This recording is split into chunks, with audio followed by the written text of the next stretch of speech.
We have talked about a few different subjects to do with Mahasiddhas and Siddhas in general, and it really is a large topic when it comes to Himalayan art.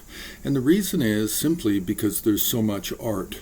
We have a tremendous amount of scroll work paintings, tremendous numbers of sculpture, and then we also have site locations with murals. We have Gyantse, Pelkor Chode Monastery, the Lamdre Lakang. We have Alchi. We even have Dunhuang in the southwest side of the Gobi Desert.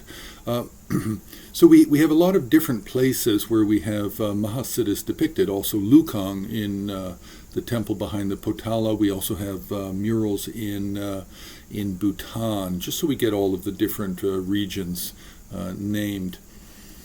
Now, with Mahasiddhas, we do have a number of ways of understanding the subject. That's what we're talking about here. We're not talking about research. We're not talking about delving into a particular Mahasiddha and studying all his known works, or a particular Mahasiddha who has no known works and you're delving into who is this person. We're not talking about that. We're really talking about how we come to understand the general topic of Mahasiddhas, and what are the main points, and what is the circumference of the topic of Mahasiddhas. And how we do that really is we understand the three basic meanings for the word Mahasiddha. We understand the three functions of Mahasiddhas in art. We have to learn the three types of appearances that Mahasiddhas can take. And then we have to understand really the three groups, the three groupings of Mahasiddhas. Now, this is not a traditional way of looking at the subject.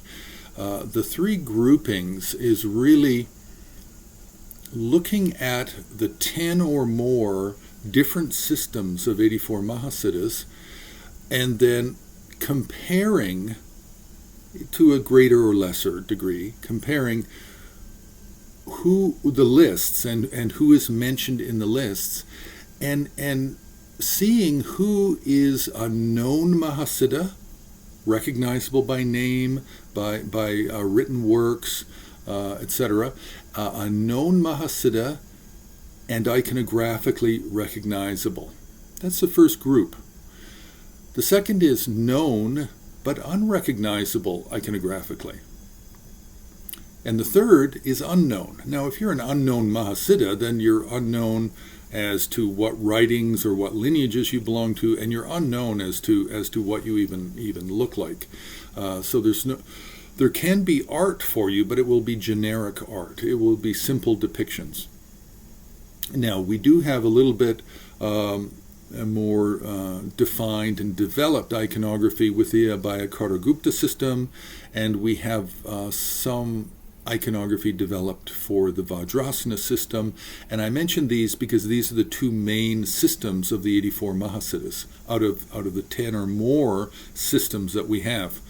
So it's very important to understand the three groupings: the known and iconographically recognizable, known and unrecognizable, and completely unknown, unrecognizable.